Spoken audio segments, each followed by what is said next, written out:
Now, we know my boy Link is coming to Wii U with the new Legend of Zelda game eventually, but why didn't Nintendo show off his next adventure at E3? Nintendo of America President Reggie Fils-Aimé explained the rationale behind the Zelda no-show. He said, "We'd like to show E3 content that typically will launch in the upcoming holiday and maybe extending into the first half of the following year." And at this point, the new Zelda for Wii U is not a 2015 project, which makes me so furious. We could have scored a lot of points and showed some little tidbit of Zelda Wii U, but in our collective opinion, the belief was in the end that would cause more frustration than benefit. I don't know, Nintendo, you can never go wrong in my eyes with some new Zelda footage. That game looks so freaking good. I need it. Give it to me right now. I don't want to play anything else, but you know what? I think I will. Speaking of Nintendo, don't hold your breath for a new Metroid Prime game on Wii U. God, so much bad news today. Series producer Kensuke Tanabe told Eurogamer, if we started for Wii U now, it would likely take 3 years or so it would likely now be on Nintendo's NX console. Truth be told, making HD games takes a lot of time and resources. I haven't been able to collect a team or the resources to do it. Well, that stinks. I really just want to curl up in a morph ball and cry about this, but we should probably continue on the show.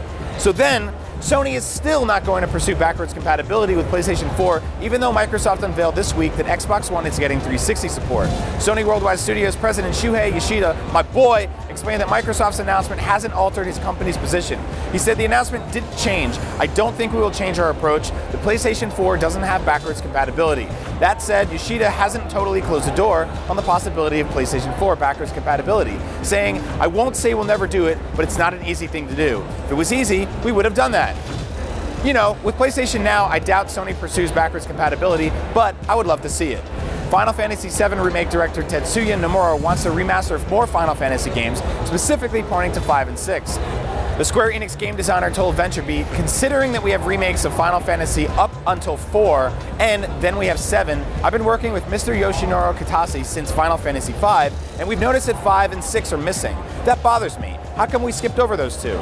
Look, I'm totally for revisiting more Final Fantasy games, but how about we get the 7 remake as well as 15 out the door before doing that? Just saying.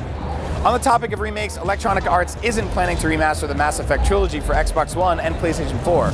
EA Executive Vice President Patrick Soderlund explained to Game Informer why that's not in production. He said, I won't lie and say we haven't looked at it, but for us, it's about weighing where we spend our resources. Is it better for them to be working on a completely new IP, which you know BioWare is, or should they be remastering a Mass Effect? I totally respect this decision, but at the same time, I want both because I want all the Mass Effects. Last but definitely not least, Shenmue III has smashed the Guinness Book of World Records for fastest video game crowdfunding. Revealed at Sony's E3 press conference, Shenmue III raised over $1 million in just 1 hour and 42 minutes. What? That's insane. The game has raised over $3 million so far, so yes, you aren't dreaming, Shenmue 3 is happening. And that's it for your Daily Fix for June 18th. I'm Brian Altano, not Naomi Kyle. Sorry, you can get your fix anytime right here at IGN.